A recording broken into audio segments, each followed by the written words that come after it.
Hello everyone, welcome to Podtacular, the unofficial Halo Universe podcast. I am your host, Duststorm. And I am your replacement host, Godzilla T. Well, co-host right now. You're not replacement, you're on here normally, so I wouldn't say you're replacement.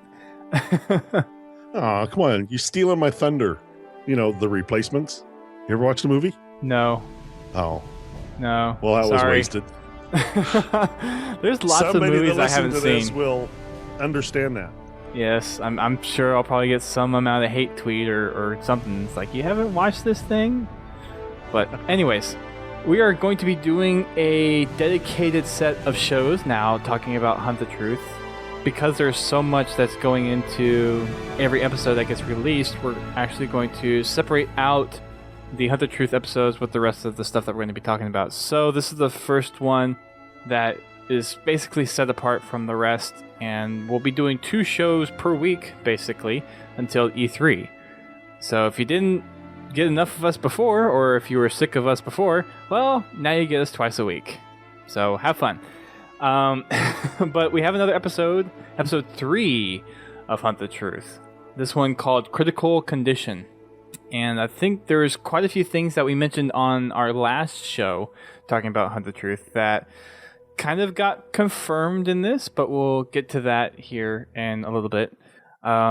First off, there's a couple other things since episode 2 got released that we need to talk about that was actually on the Hunt the Truth website. And first is a picture of a glass planet that Ben took on a previous assignment. Now, I'm not sure where this is exactly. I don't know if the numbers and the letters on the bottom of the image mean anything. Godzilla, have you heard anything about where this could be? There's been a few theories. One of them is the Chief's home city. There's been a couple other names thrown out there. I don't think anybody really has a confirmation on what city it is. Yeah. I mean, it would kind of fall in line that it was Eridanus, with, the previous stuff that's been in, on the website. So, it could be a high possibility that that's what it is. All I know is I'm glad I don't live there. I don't think anyone lives there anymore.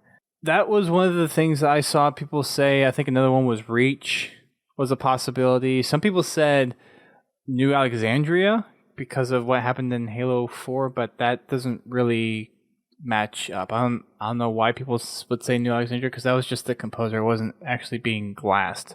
You mean New Phoenix? No, I saw people say like New Alexandria. New Phoenix. Yeah.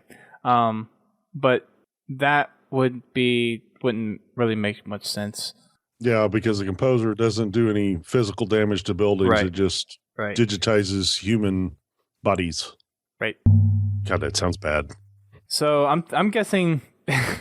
I think you got the point across. That to me says either Eridanus 2 or Reach would be the 2 things I would kind of think from that. And if Ben is the war journalist that we kind of have come to know, where he's in a lot of the high profile areas, I'm thinking it's probably Reach. Because Eridanus 2, I don't think had much exposure in terms of like, this is one of the big places in the Outer Colonies. Reach was a big one, obviously. Harvest was a big one. So I would say, given the situation, my gut would be Reach. Yeah, it kind of all depends on how long you'd been following the war, as far as actively going out and looking at war zones and stuff like that. I mean, it's not uncommon for war reporters to travel extremely long distances to get the story. So I mean, right? Yeah, you're probably right in the fact that Reach would probably be a more popular place to take the picture, just for the simple fact that it was the military headquarters for the UNSC, or one of them. It was a very strategic, strategic planet, where Eridanus, it was a colony. But it could go either way. I do kind of lean more towards a reach shot, but with everything else that is in this, on the website, it all kind of points back to Chief, in a way. Right. That's just our thoughts on it. I don't know if we'll get more information about it, about where the shot is. I don't think it really matters too much or plays too much of an important role in how the rest of Hunt the Truth is going to play out. But nonetheless, it's still an interesting picture. I don't think we've ever gotten a good set image of what glassing is supposed to look like. There's been lots of descriptions of it in the books.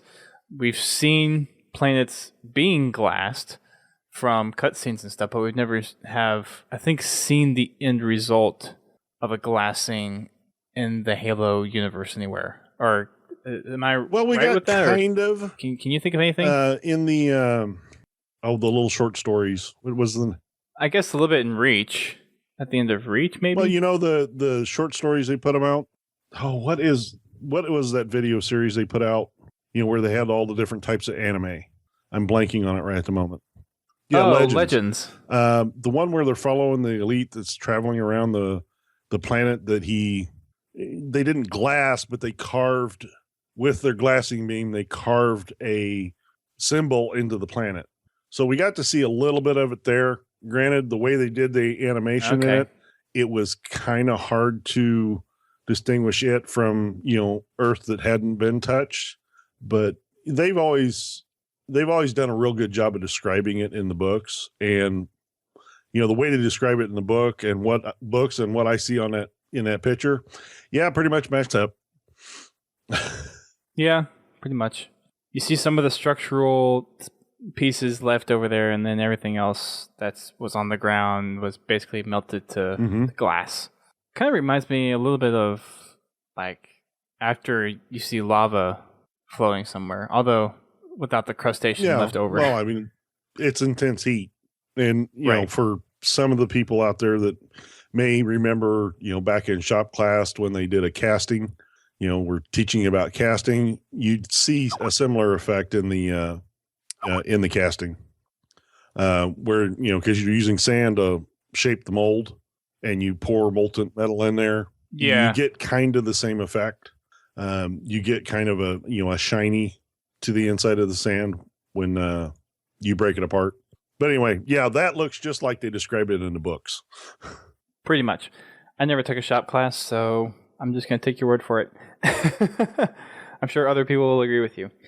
The other thing that we got before the episode got released, as we were pounding F5 on our keyboards, was a postcard that Ben got from someone with the initials of JW, which we'll actually find out what those initials stand for in the podcast. And it was a podcast from, I guess, one of Saturn's moons, and it was a postcard that says, "Get away from it all in sunny Castellaneta." I think is how you said it. Castellaneta. Yeah, I think that's how it's pronounced. Castellaneta. Yeah, there you go. Way to resort. Come on in, the gravity's fine. True. So it's basically a beach resort on one of Saturn's moons. And on there it says, "Hey Ben, great chat. If you're ever this side of Saturn, look me up." So this is obviously a postcard after the interview.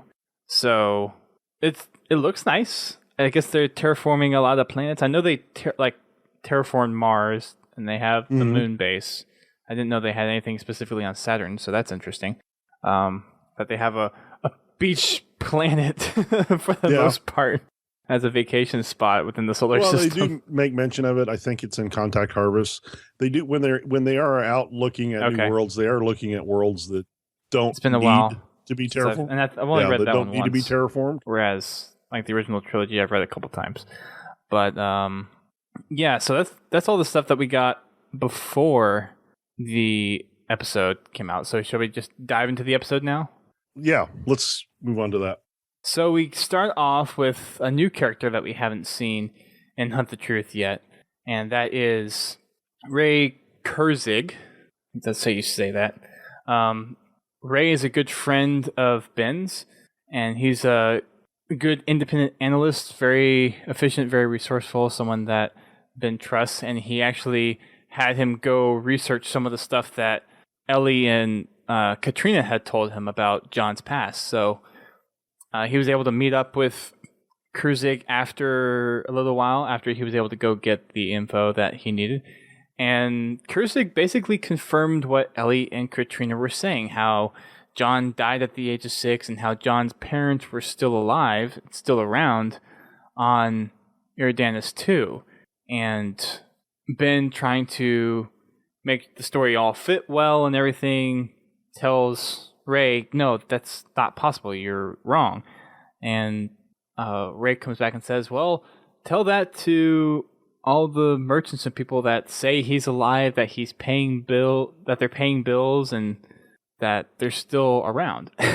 So it's kind of hard to contradict when lots of people, and especially something as like government specific as paying bills, says that they're alive after they're supposedly dead.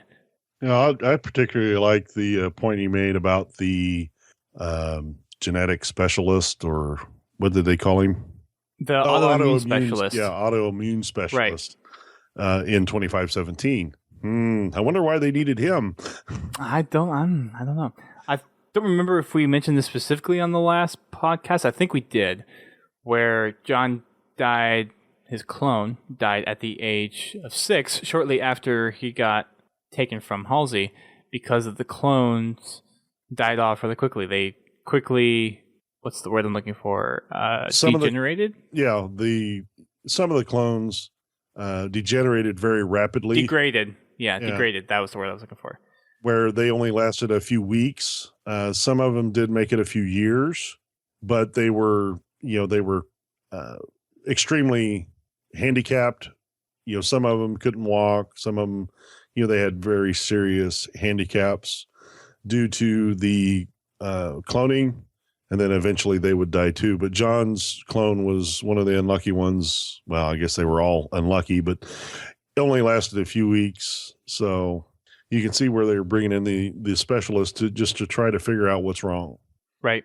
One of the things that they don't exactly go through in the audio, but Ben mentions, is that Ray had gathered this library of documentation that showed John's parents had the bills that they were paying, all the other merchant documentation, and even what you said, the insurance claim for the autoimmune specialist.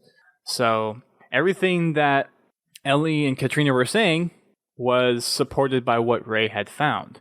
So, of course, wanting to try to clear everything up, Ben goes back to Sully, calls Oni, tries to get Sully on the phone, and of course, Sully has this chipper attitude, tell me that everything's going well, like to hear the good news, and Ben's like, it's actually not as clean cut. This death certificate problem is cropping up again, and Sully tries to reiterate the fact again and again, holding on to this one thing, that glass planets have bad records. And he keeps on saying this over and over and over again. Like, it just screams conspiracy at this point.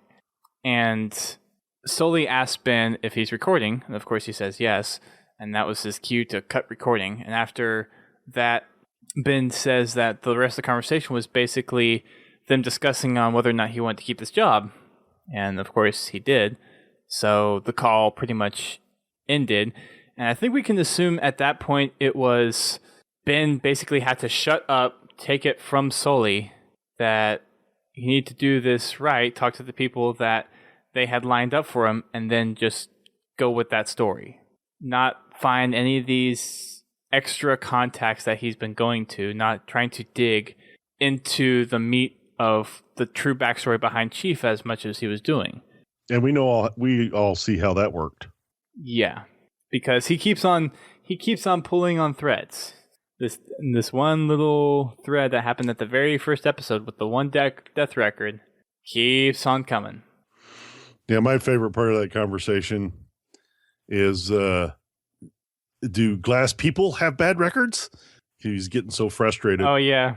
And he cuts the recording, and then of course they. Do you want to do the next interview? Yeah. I just like how that played out, because it felt right. the conversation felt right for what, Oni's trying to do. And I've heard a theory, and this is kind of a wild theory. Sully might actually be trying to expose the secret and pointing Ben in the kind of right direction, but making it look like he's not. Like I said, it's a wild theory. There's not a whole lot in here to substantiate it yet. Right. Because, so far Sully has, he's been basically acting like an Oni officer. But if you remember back and forward unto Dawn, what was he doing? He was hacking Oni records. Right. So he might not exactly be completely on Oni's plan. It'll be interesting to see if that one actually pans out. It's just, like I said, it's a random theory that I've heard a few people talking about on Twitter and some other places.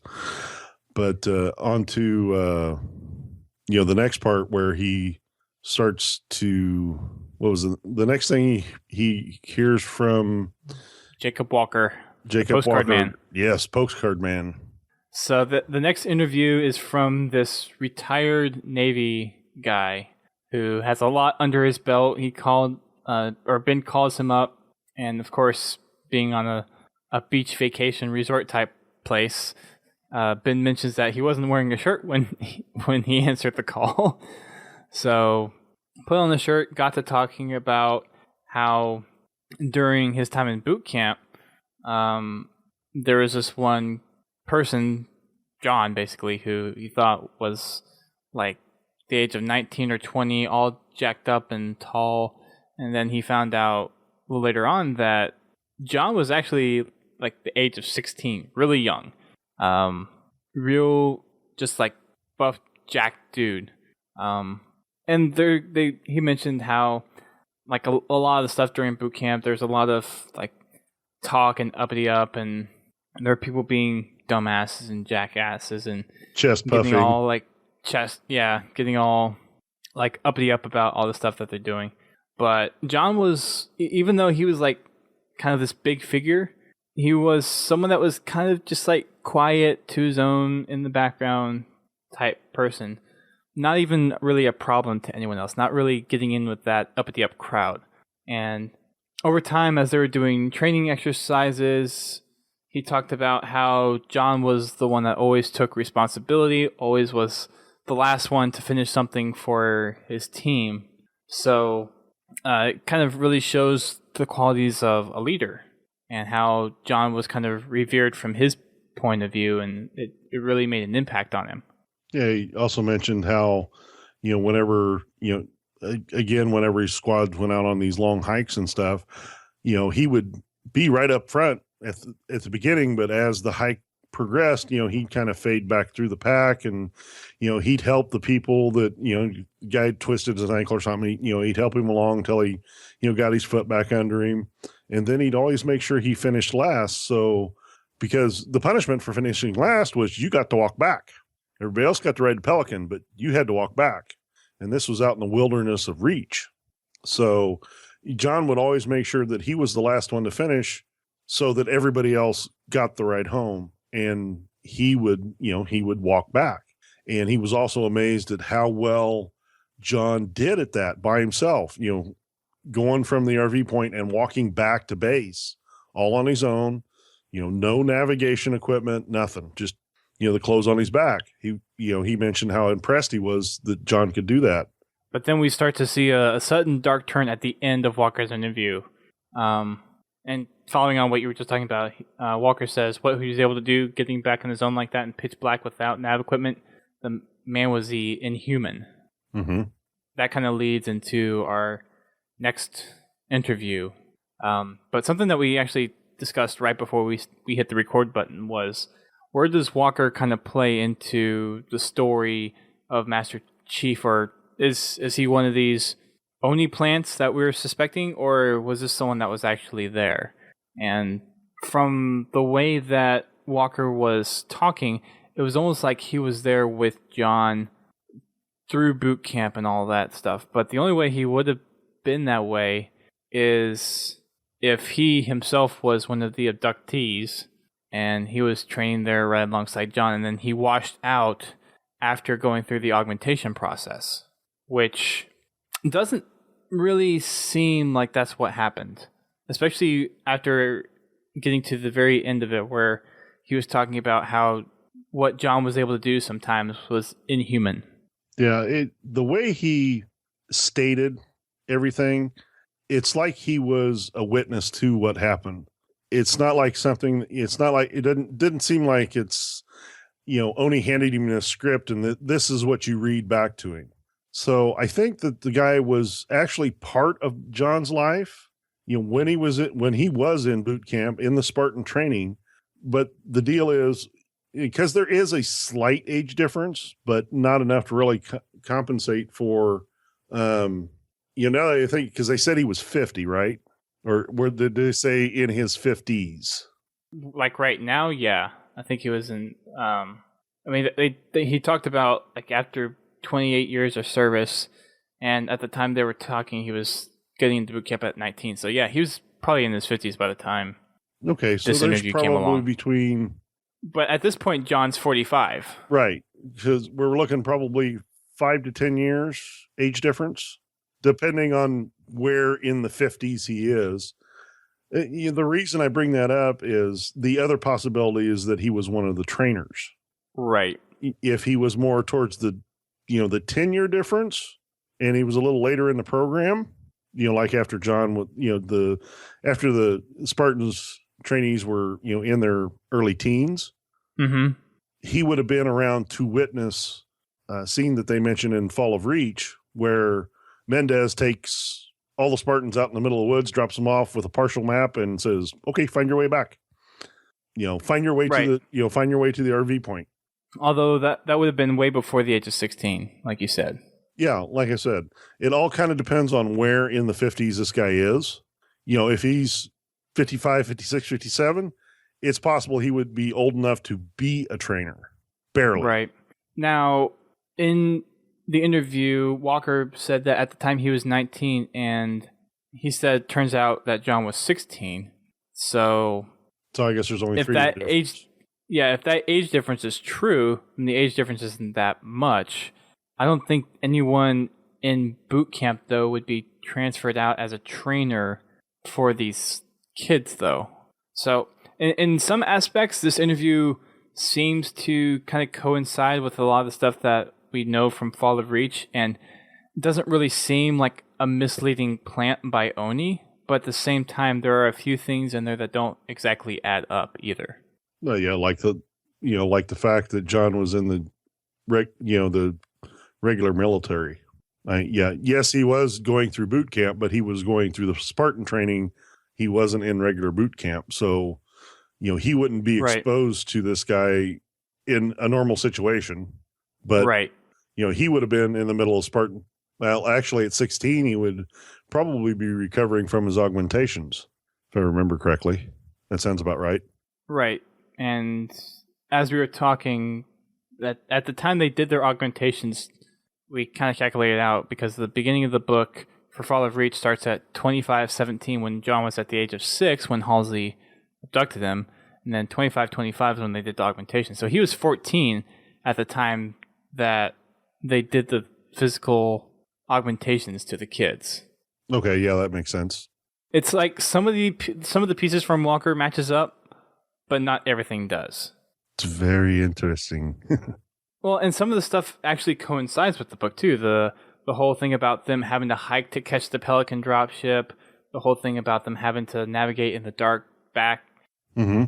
That was stuff that was mentioned in the books, and how he did take punishment for things, and he did try to be a leader. So all those things kind of coincide with the book. There's just a few minor discrepancies, but it's very, very minor compared to some of the other egregious claims that we'll see in the rest of... the rest of the... I take that back.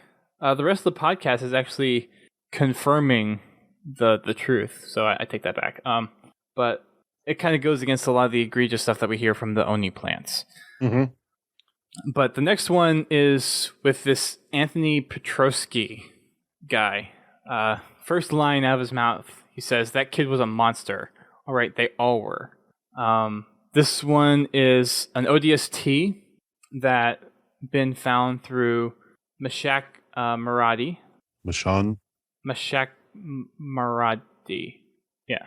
And I'm not sure where exactly this comes from because this is the first time I've heard the name, but Ben says, yes, that Mashak Maradi, the truther who's been messaging me for months, and yes, I was pretty desperate for leads. So I guess this guy had heard, or wait, wasn't, actually, since I'm thinking about it now, wasn't there someone that contacted him last episode? Yeah, the truther. The guy he's talking about. So this is that guy. This is that guy. He was the one that was stating that, I'll bet you Oni said that glass planets have bad records. That's right. Gotcha. Yeah, so that guy managed to find this ODST person, which this one lines up a lot more than Walker's does, this part of the interview. So Ben asks him to kind of go into details, being more specific about what he means by the kids were monsters and freaks. And he starts off by saying that him and a few other ODSTs were sparring in a gym, and so taking this and placing it somewhere in the confines of Fall of Reach, this would be an ODST that was part of the training group for the kids as Spartans. I don't think so. Because the point that they're referencing now... No, I mean, like during their Spartan training. I mean, like, they're not in the armor yet. I meant going through the training, sorry. Well, yeah, they're still going through the training, but the part that they're talking about is after they've received their augmentations. Right, correct. And they're technically in recovery. But, you know, that just to kind of give you a time frame, but go on. Yeah. So Petrovsky goes on to say that the kids were the ages of 12 and 13, which is true from the books. And Ben was like, wait, 12 and 13? John didn't finish boot camp until 17. You had to be wrong.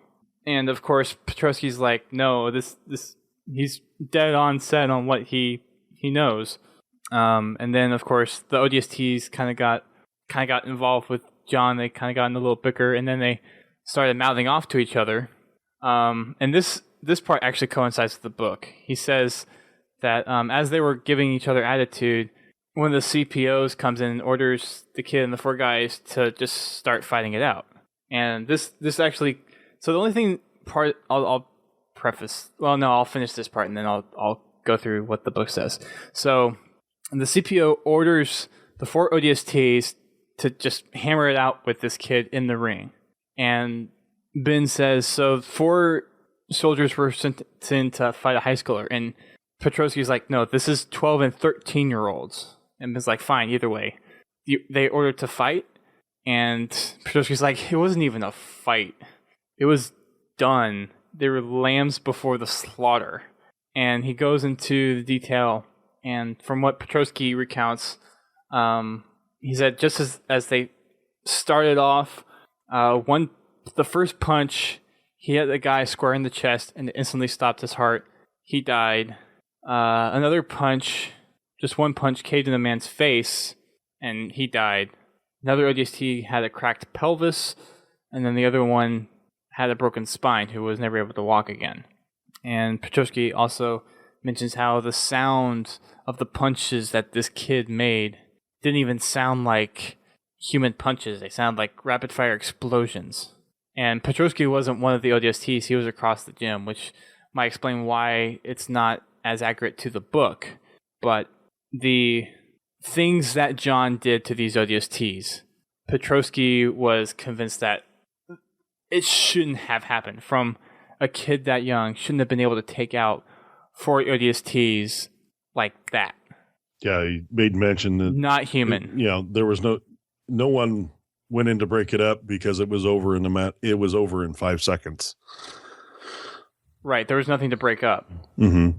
Now, going from the book, John is on a ship, and they are in a zero G gym, they're in a gym that has the different parts of the gym have different rates of gravity.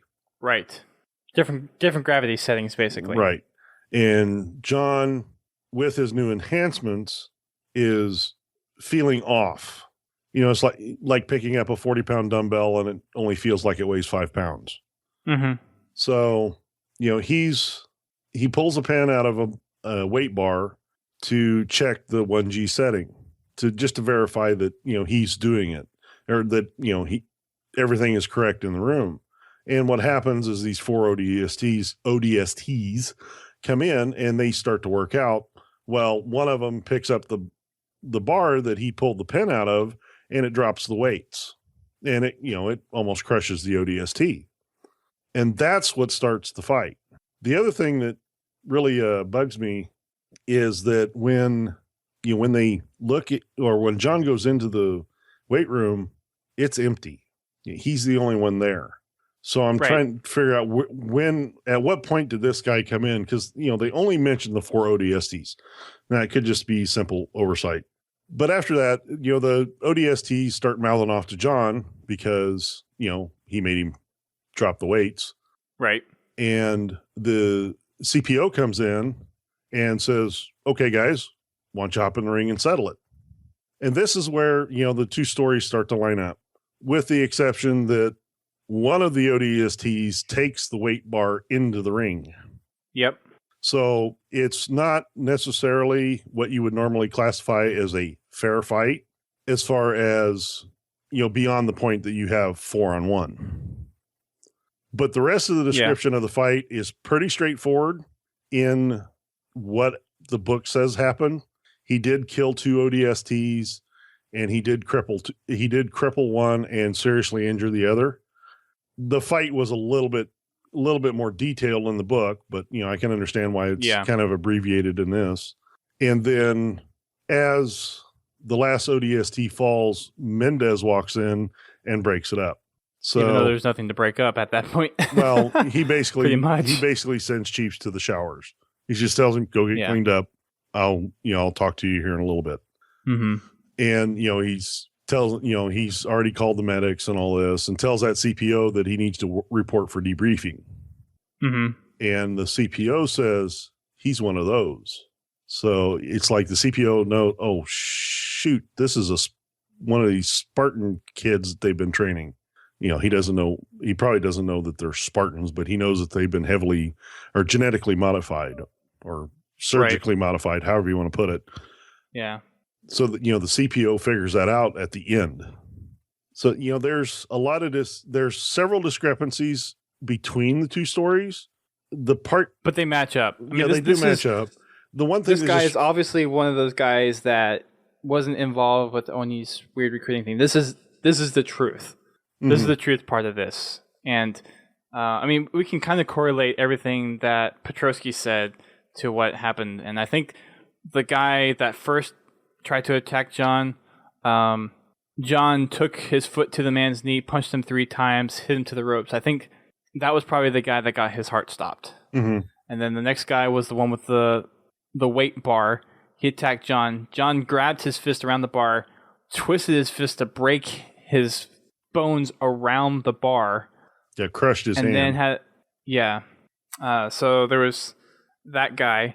And then the third guy, John took a sidekick to his groin. So that's the guy that had the damaged pelvis. Yeah, that always makes me shudder.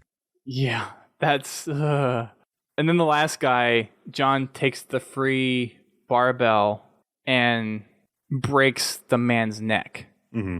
And I think that's the one it was the spine injury. And through all this interview, Ben doesn't believe him. Ben replies to when Petrovsky says that he believed him to be heavily genetically modified or augmented.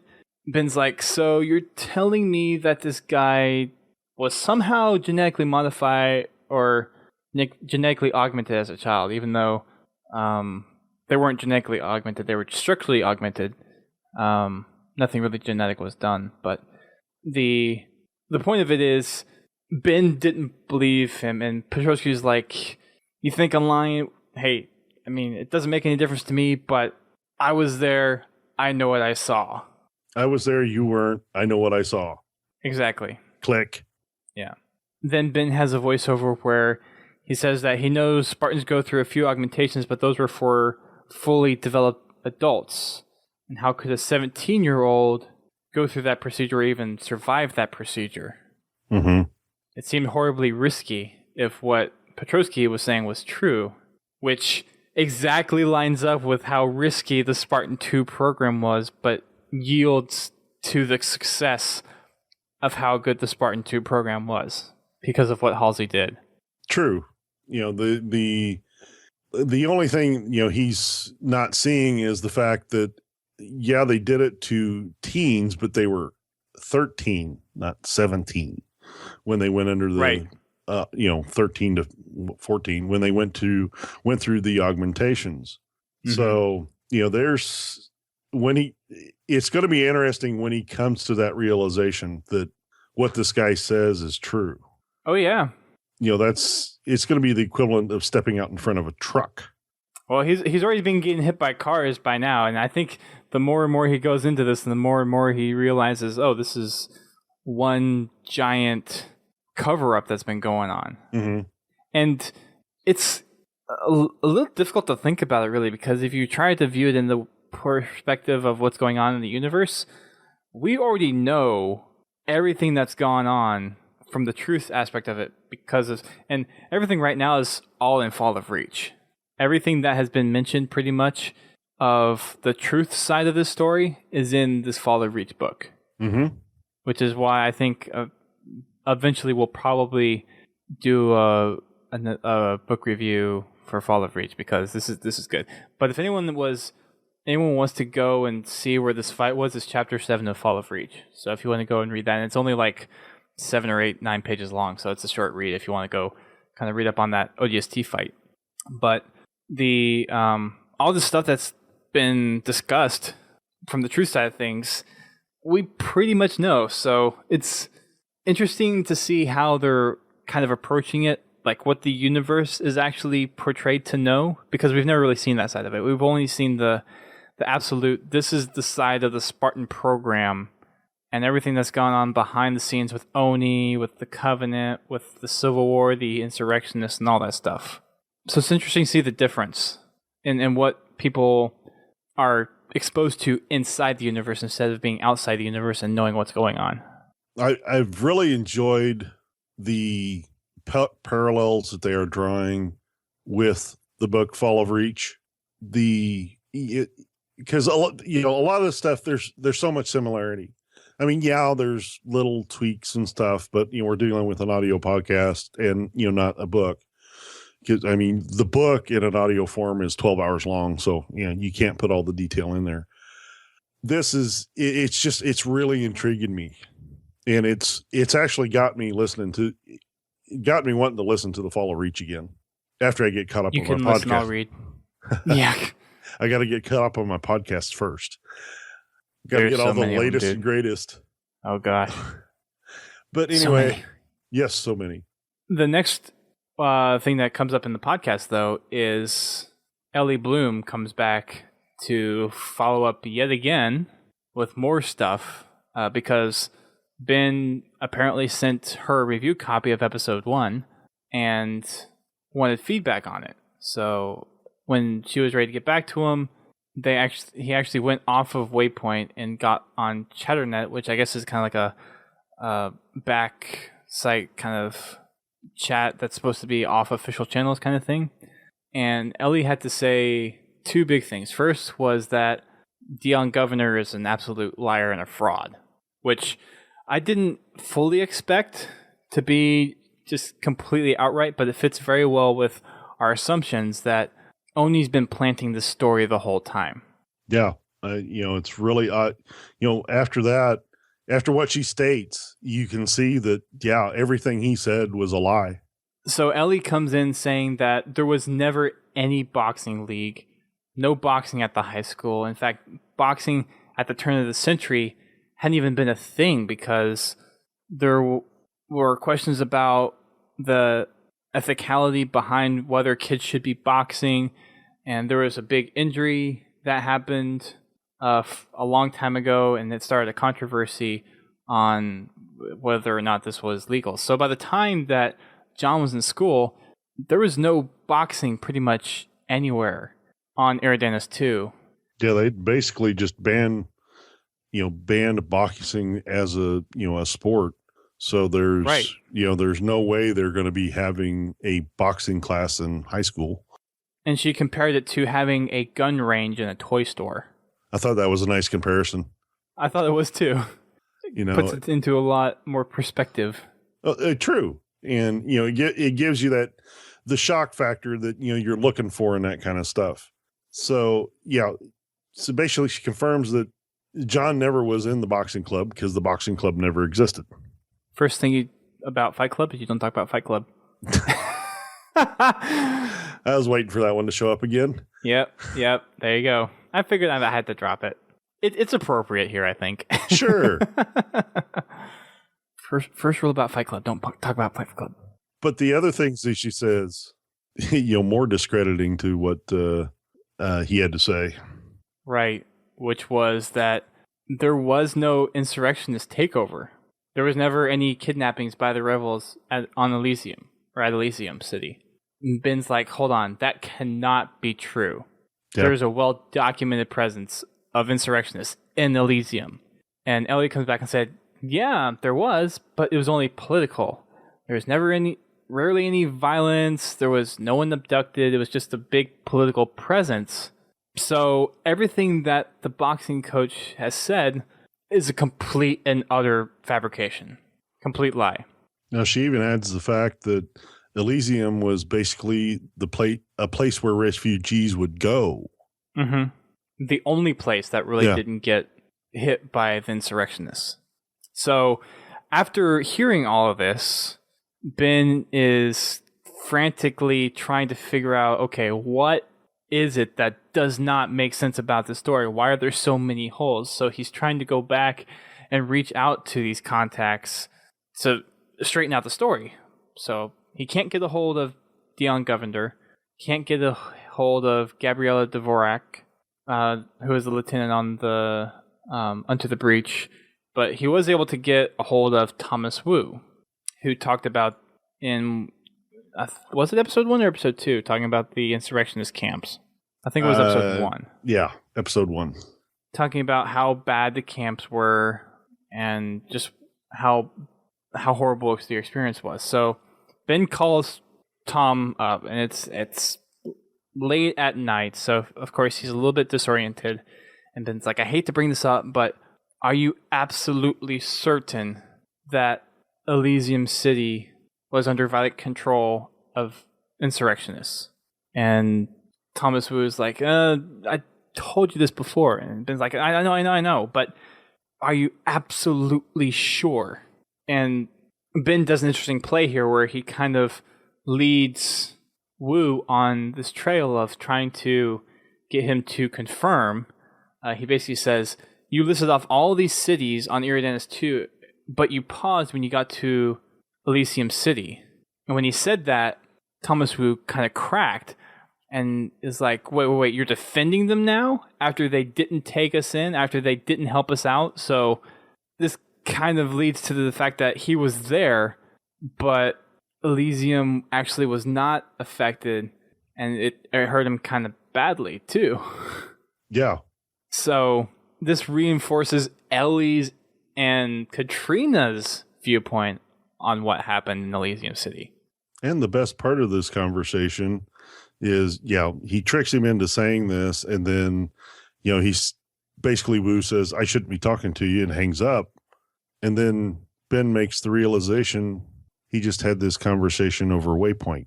Yeah, where anyone could be listening. Where anybody could be listening. Yep. And, after the fact that he has questioned Oni twice about this story, you can pretty much bet they're probably listening to every communication that he has.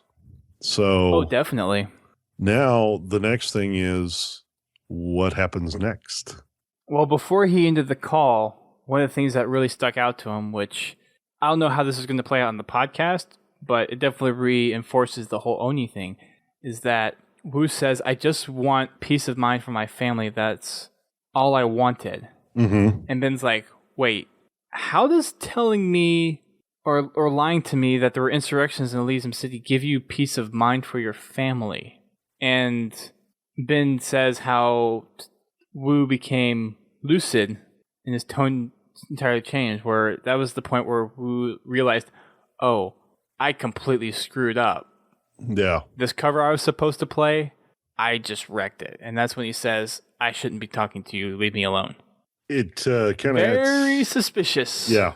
At this point, you have to be convinced that this is completely set up. Well, yeah, you can pretty much say that with any of the Oni provided interviews that, you know, they were staged for the benefit of the story that they want Ben to tell, which is not that they abducted 6-year-olds. And heavily modified them and augmented them to be super soldiers. And we haven't even gotten to the part where they were originally engineered to fight the insurrectionists, not the Covenant. True. So I'm wondering where this is going to... Because I'm sure that will play a part in this podcast at some point, where the main reason for this wasn't to fight the Covenant, but the insurrectionists. I'm waiting for that piece to come out. I'm pretty sure it's coming. Yeah, I think that piece is going to be coming here pretty soon. I would say we have to next 3 episodes at the it would have to be somewhere in there at least. Yeah, I'm thinking maybe the next 2, because he's already starting to put together that John was 13. He just hasn't accepted it yet, and it wasn't too long after that where they started actually putting the Spartans out on missions. So, I mean, you know, one of their first missions was to capture an insurrectionist leader. And I'm trying to remember what year that was. I'd have to look it up again. I don't remember off the top of my head. But, you know, that's, you know, right after they complete their, or shortly after they complete their recovery on the space station. No, this is after they're back on Reach. And they actually have to move the program underground to keep prying eyes from watching. I don't know, because the book jumps from 2525 to 2552. Yeah. So I'm not sure where that exactly falls in. Yeah, there was some stuff between those two dates that happened that they didn't mention dates for. I think. Oh darn! I'm going to have to go through it again now. Got me questioning myself. But anyway, time to reread The Fall of Reach. Yes. I was surprised I was able to find that ODST fight, to be honest. Yeah. Like, I knew it was somewhere in the book, and it's just a matter of going through and actually pulling it out. Yeah, it was pretty early in the book, so yeah, it's good that you were able to find that. But I'm going to have to go through that first trilogy again, and at least Reach and First Strike. We pretty much know what happens in Flood because that's the game. Yeah, with a few extra stories in there, and you get a little more of what happened to Johnson, and yeah. But I don't think it's a good companion. Yeah. Oh, don't get me wrong. I enjoy the book, and I enjoy the extra stories that they have in it. You know, along with basically the Halo CE campaign. You know, there's one really memorable part in that book, and it's when Chief is following 343 Guilty Spark, and he comes across that Marine, and he basically looks down at the Marine and realizes how hard it's been for Chief to get this far to the library. And he basically looks down at this Marine and says, I forget the Marine's name, but you're one bad son of a bitch. You know, and it just that line, you know, yeah, I really wish I knew you because you were one mean son of a bitch. It's like, really, you know, you never really think, you know, I never really thought of Chief speaking in those terms, you know. Because of how he just kind of trained. Yeah. You know, speaking like a Marine.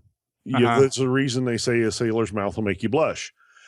It's just that line in there. It's something that it just kind of steps out of character for just a little bit, and then he's right back into it. And that's always it's the one line that I always remember out of that book. Not verbatim, but I remember the line and the message behind the line. Right. but I don't know how much of the first strike they could work into this, because that really wasn't in the public eye as far as, like the glassing of Iridanus, the attack on Reach, stuff like that. This kind of happened, in between the events. Well, it was the trip from the, back from Halo to, back to Earth. So I don't know if there's anything they could really draw on from that. The next question is, after that, where are they going to go next in the story?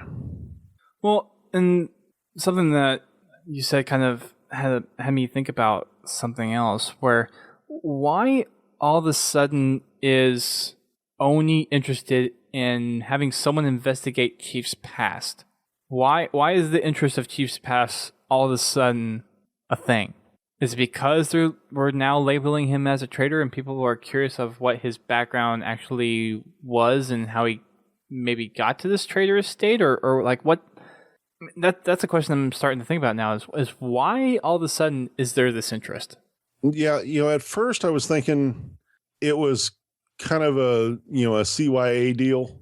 They're just trying to get a story out in the public eye that's believable and cover up the fact of what they did.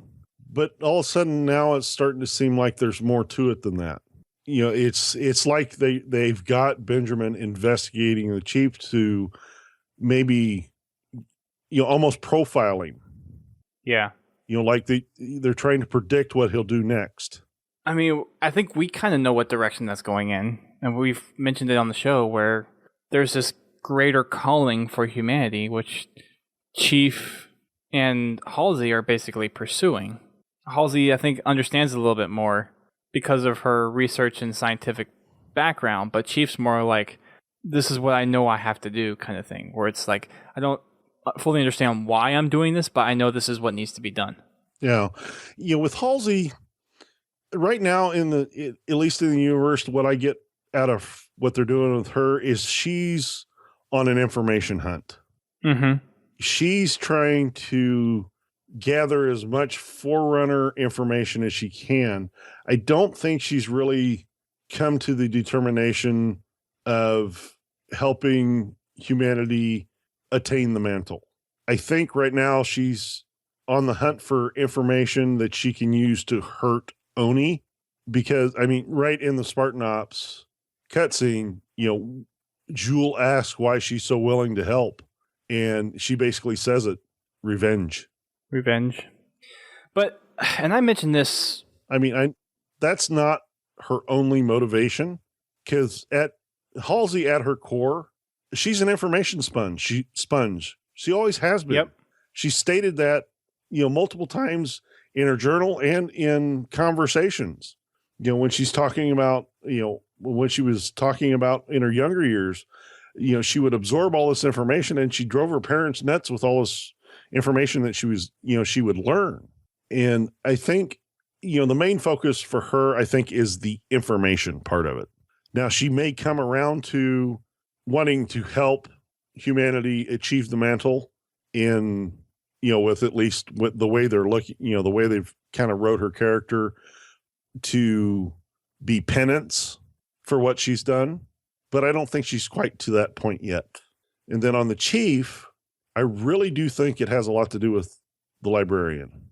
She unlocked something other than the ability to resist the composer. She unlocked information in Chief's head, whether it be past human history, past Forerunner history, something that is taking him, I think, is mostly responsible for the path he's taking. At least that's the way I look at it. Yeah, I would agree. I think we talked about the last podcast how there's the Gaosh that may have some kind of embedded memory or personality in Chief.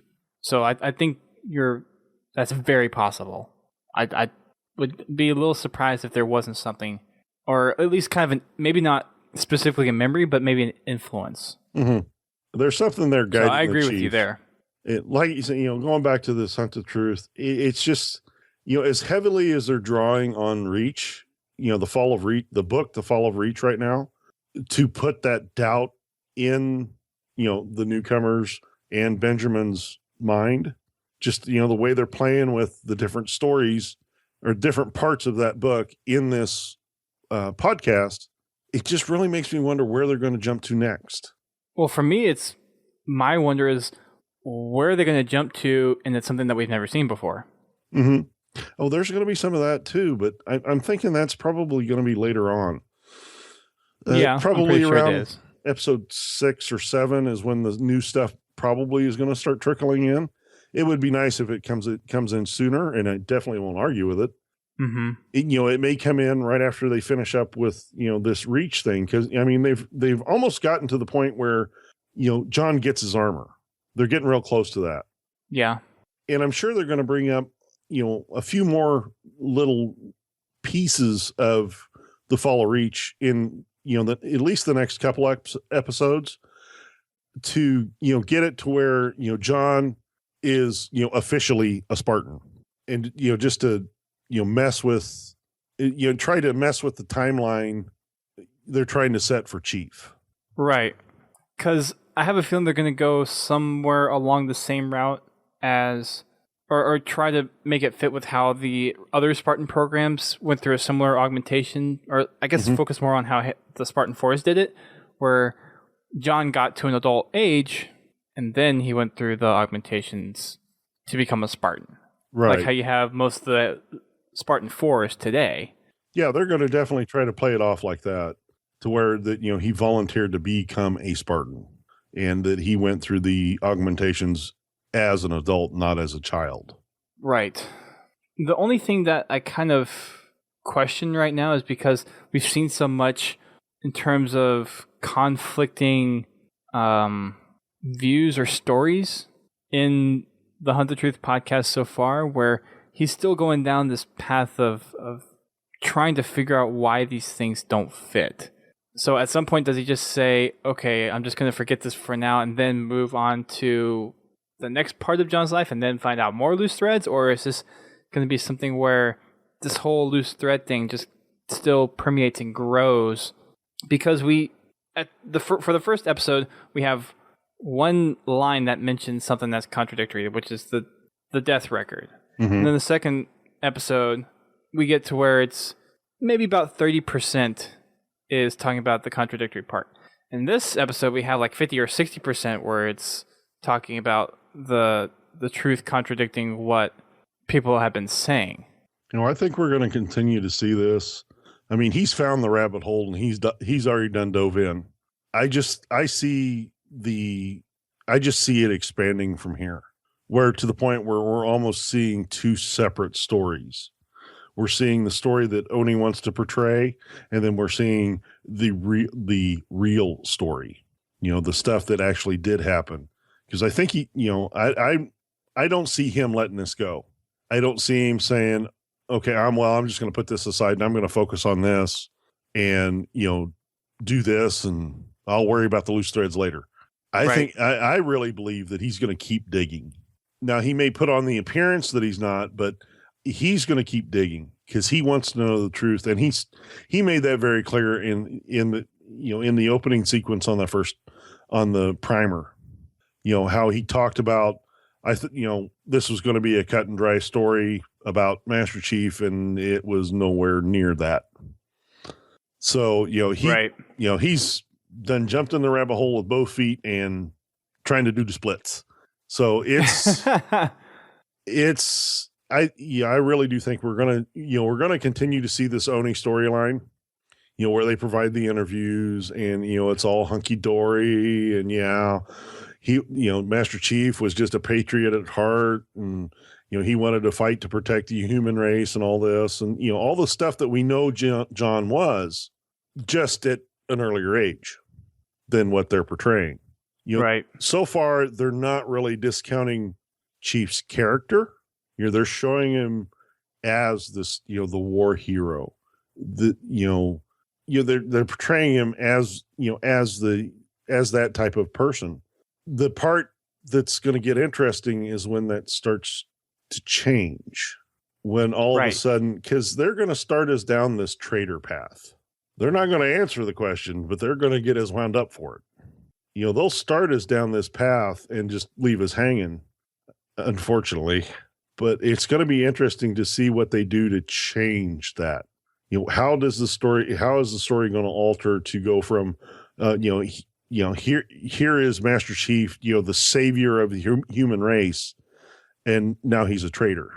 It's going to be an interesting twist in the story, and alongside of this, Ben is going to find out the actual story and to see what that turns up, see how much that lines up with what the Oni official story is going to be. So prepare yourself, people. We're in for some interesting twists. Interesting, I think, is an understatement. That's the best word I can pick. I know we've been using it a lot lately, but that's the best thing I got. Yeah. There's lots of stuff coming. I can feel it. And I know that there's going to be lots of things that hopefully we would not have seen before, at least for us who have read the books and everything. But if anyone out there has actually not read the books and is going through this the first time, first of all, sorry for spoilers. Second of all, we'd actually like to hear what you guys think of the whole Hunt the Truth campaign, because for us that we've been in the Halo universe for a long time and that we know a lot of the background behind Halo, it's hard to get another perspective on what other people actually think of it. So if there's something that you guys have out there that you have a different perspective on all the stuff that we're going through, we'd love to hear about it. We'd love to hear what you guys think and what your responses are to actually finding this stuff out for the very first time. Because I think for us, I think I speak for both of us here, where we get spoiled because we already know the truth behind it. So it's like the only thing that we're really getting out of it is, oh, this is what the universe actually knows versus as we know what actually happened in the universe. And that's kind of interesting, but there's also like the mystery to it is just kind of eluded from us. Would you agree with that, Godzilla? Yeah, to an extent. To an extent. I mean, it's interesting in the fact that you see these two different storylines taking place. And as people that have followed the lore, played all the games, read the books, the comics, which I still got a lot of work to do on comics. But me too. As someone that is into the lore, that I know a lot of, I know quite a bit about it. I'm by no means an encyclopedia on it. I've proven that multiple times on this podcast alone. I would love to see. I would love to see an outsider's point of view. Someone that has maybe played the games, or maybe somebody that's read a couple of the books or none of the books and played none of the games. And, maybe this is your first experience with the Halo franchise. It would be awesome to hear your point of view. Tell us what you see in this Hunt the Truth campaign, because you have kind of a unique point of view that we really can't come from, because we do know all this backstory. So, exactly. what we think of the Hunt the Truth campaign, it's colored by that, because we know what the lore has said in the past, and we can see what, Oni is lying about now. But yeah, I would love to see, somebody tell me, or, to message us and say, hey, this is the way I look at it.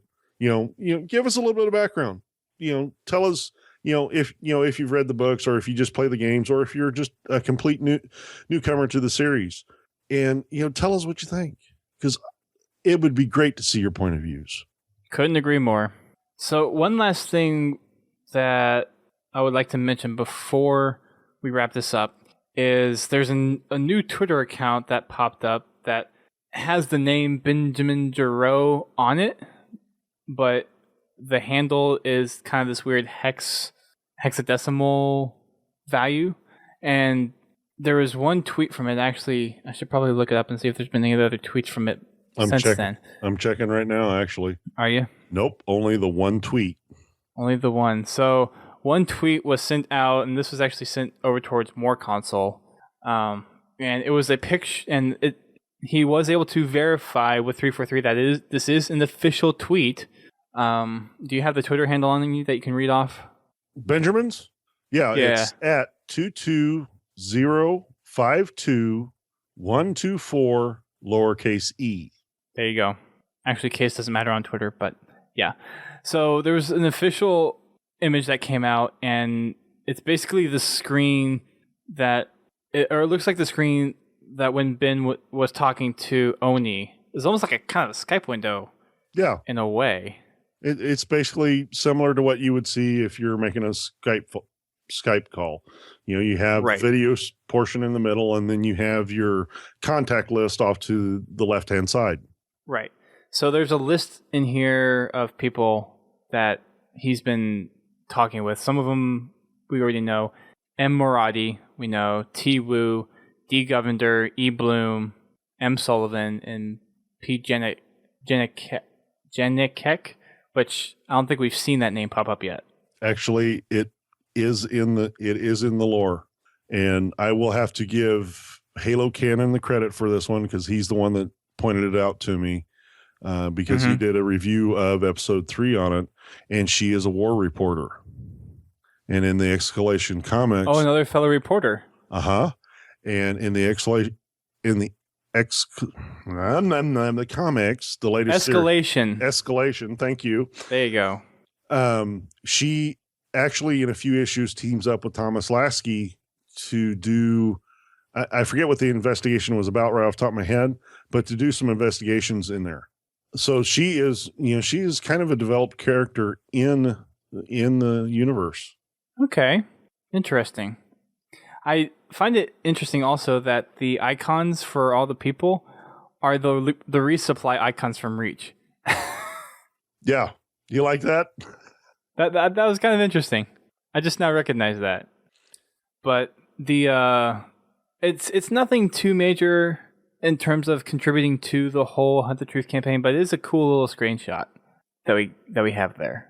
And it does have all the kind of what you would expect on there. It has Waypoint, secured connection with video, and Sully's in Boston, Massachusetts. It has the confidentiality of the call, encryption, authentication, all that stuff that you would see in the books otherwise for all those journal entries or log entries or whatever, but on the interface for this video call. So that was kind of cool. And the best part of that whole picture is it says, you are holding. Yeah. Where Ben was mentioning how long he would have to hold, or anyone would have to hold if you wanted to talk to Oni. Mm-hmm. That is going to be it for tonight, for this episode. Got a lot to talk about. Sorry for holding you over, GT, but as always, great Halo discussions. There's lots of stuff coming with Hunt the Truth. I'm eagerly awaiting the moment where we finally learn something that we don't know what's going on. I'm anticipating it. I'm waiting for that moment. It's coming. I have no doubt about that. There is going to be information that we don't know in this series, and it is going to be awesome when they actually do reveal that. And I'm sure we're all just going to fall over. Minds blown. Yeah, so give me one more week. I'm still recovering from Receptor. That was 2 weeks ago, dude. I know, but I just You're still recovering? I just re-listened to the podcast. Oh, that's your own problem. Yes, people, I do listen to the podcast, so I keep everything straight. Ish. I'm glad you do, because I do enough with editing the podcast, so I don't really worry about it afterwards. I can understand that. After you've record the podcast and then spend your time editing the podcast, I'm sure the last thing you want to do is listen to the podcast. Yeah, I focus on just getting it out the door and then moving on to the next podcast. I don't get to come to all of them, and I don't get to be on all of them. So I make sure that is true. I listen to them. So when I do get a chance to be on, I can kind of keep my facts straight. Well, you are a better supporter than I, sir. But all joking aside, we got a great show tonight. I think we're going to have lots of more great Hunt the Truth shows in the future. And again, we're kind of making the split show We're going to be doing the Hunt the Truth show separate from the rest of the show, which is going to still contain all of our news updates, community updates, Tales from the Foxhole if we get any of those stories or submissions, call-ins, all that kind of stuff. We're still going to be doing that stuff. It's just we're now breaking off the Hunt the Truth segment since we usually have a lot to talk about to actually get that condensed in its own form. Because we took an hour and 20 minutes just to talk about this. So it's a good chunk of podcast all on its own. So we're going to break that up. That way, we're going to be doing that until the end of the Hunt the Truth podcast campaign, which is going to lead up until E3. So with that, what thing on Friday? Game night. Oh, sure, I can mention that. With that, we're going to wrap it up for tonight. So again, you'll be able to expect us again on Thursday night, which if you're hearing this before then you can hop on the live stream and talk with us there. Or you can catch us on our game night, which is going to be Friday. We're going to be back on our regular schedule for the Master Chief Collection. We had a lot of fun playing Halo 3 ODST, even though it was Lag City once again.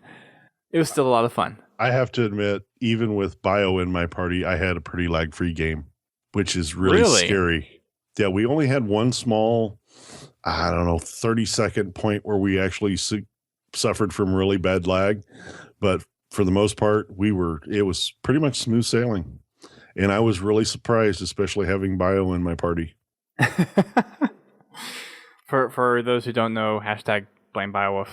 Mm-hmm. Or SquirrelNet. That's SquirrelNet. I thought it was Hamster. Did we decide on squirrels? Well, it all depends on how well his internet's working that week. Oh, okay. If it changes out the rodents. Yeah, if it's a little bit better, then I think we move to squirrel, and then when it's a little worse, we go to hamster. Shorter legs. Well, and very soon he might be getting the upgrade to horsepower. Yeah, true. So he might not be the brunt end of those jokes anymore. Sure he will. It's the end of an era. We'll just blame him anyways, huh? Yeah, sure. Why not? One note for the game night on Friday. Unfortunately, I will not be able to host it, but we will put out a tweet giving you the person that will be hosting it because I unfortunately have to do some heavy maintenance on my wife's vehicle that includes installing a new engine. So everybody please pray for me. Don't electrocute yourself or do anything else that would be a side effect of working on an engine. I don't know. I've never worked with cars, so I don't know what the danger implications of or replacing an engine or whatnot. Well, the major danger of replacing an engine is being squished. So I really don't intend on putting my body in a point where it could be squished. So we're good there. But anyway, like I said, we'll put out a tweet letting you know who to message for game night. We're just trying to get locked down that who's going to be available for that, but we will make sure that it does happen. Yeah. I think we decided that was going to be me. So if it's going to be you, then we'll make sure we get that tweet out to message you. Exactly. So with that said, make sure you check out our website, podtacular.com. While you're there, head on over to the forums, participate in our Hunt the Truth discussion. You can find that in the Halo 5 forum. And I think there's one thread that we have for Hunt the Truth, and we're just kind of containing everything there. So if you have anything to say specifically about Hunt the Truth, or if you have any kind of opinions or revelations, like Receptor's mind-blowing revelation from a couple weeks ago, then feel free to drop us a line there. Or you can always hit us up on Twitter, Facebook, or send us an email, submissions@podtacular.com, or use the big green button on our homepage. Or you can call our listener voicemail 240-200-HALO. And you can also check us out on Instagram. We're going to be posting our collage of PAX East pictures here pretty soon. And then we're on YouTube, which the silent cartographer is going to be... Right? No, wait. Yeah, Silent Cartographer. Is that the latest one? That's the latest one. So, yeah. Pillar of Autumn, Halo, Truth and Reconciliation, Silent Cartographer. Yeah, so Silent Cartographer is going to be coming out here. I said really soon last time, so it's basically a day out for now. I think I may post... I'm not sure if I'm going to post it tomorrow as of this recording or the day after, because we actually have a lot of content coming out over the next 2 days. But make sure you check that out on the YouTube channel.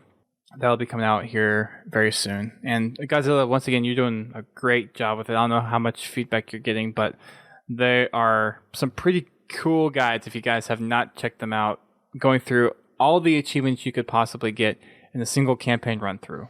And they're really good. Yeah, which is a lot of fun to plan out. I bet it's a headache too. Oh, honestly, the hardest part about getting it is getting the list together, because I have to scroll through basically all the cross game achievements. The bandana skull. Oh God, don't start with me. Anyway, I have to scroll through all the cross game achievements, and then I also have to scroll through the per game achievements just to make sure that I'm giving you guys the information that help you maximize the amount of achievements that you can pick up in a campaign run. And I try to, I'm trying to show you how you can, chain these achievements together so that you can pick them all up on one pass through.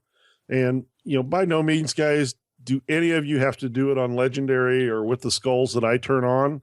I just do that because I think it adds a little bit extra challenge to the missions. And actually, in some cases, it actually helps me. And, if you want to play it on legendary, by the time you get done with playing the entire game, you're going to pick up 4 extra achievements, because you'll pick up for completing on easy, normal, hard, and legendary all at the same time. So, if you guys want to do it that way, that's great, but play it on whatever difficulty you want. I have had some comments come through, people really loving the series, but they're having a little trouble with legendary. So I'm telling you that, if you're having a little trouble with legendary, go ahead and back it down, get your achievements, and then you can make another playthrough on legendary to pick up that legendary achievement. Cool. Legendary be hard. Especially Halo 2. You're going to have fun with Halo 2, I'm sure. I'm thinking co-op. Okay. I may have to... Which one of us unfortunate people are you going to drag into the co-op I may ones? have to sucker somebody into it. I don't know who that'll be. All right. So make sure you check that out when it gets posted. Again, it'll be posted here pretty soon. So that'll be up. And finally, make sure you check out our podcast network. We're at thepodcast.net. That is thepodcast.net. And you can find other podcasts like Guardian Radio, Critscast, Work in Progress, How to Murder Time, and the recently added The Learning Cliff, which is an EVE Online podcast. So if you guys are interested in listening to some other really good gaming podcasts, or just kind of want something else to pass the time, then those are some really good podcasts to check out. I highly recommend you go over to the podcast network and see what all the different podcasts are about. And that'll be it for us tonight. Thank you everyone for listening and tuning in. We will be back next week for episode 4 of Hunt the Truth, and we will be back on Thursday for our regularly scheduled programming. Doesn't that sound all official? I'm like, oh God, he went TV announcer. Adds a certain bit of class, I think. Sure. Or maybe that's just all in my head. Finally, make sure you send in screenshots. We're looking for community screenshots. So if you are good at taking screenshots, or if you want to take some screenshots of some epic moments, then send them to us. Tweet them at us. Facebook them to us. Post it in our forums. Whatever. Link to the xboxdvr.com file, and we will be more than happy to throw it up in our screenshot compilation for the week. So do it. We want screenshots. We need screenshots. More basically screenshots. It boils down to. Yes. What are you going to say? It's gone now. You don't remember. It wasn't that important. All right. Until next time, keep on fragging Oni fabricated lies.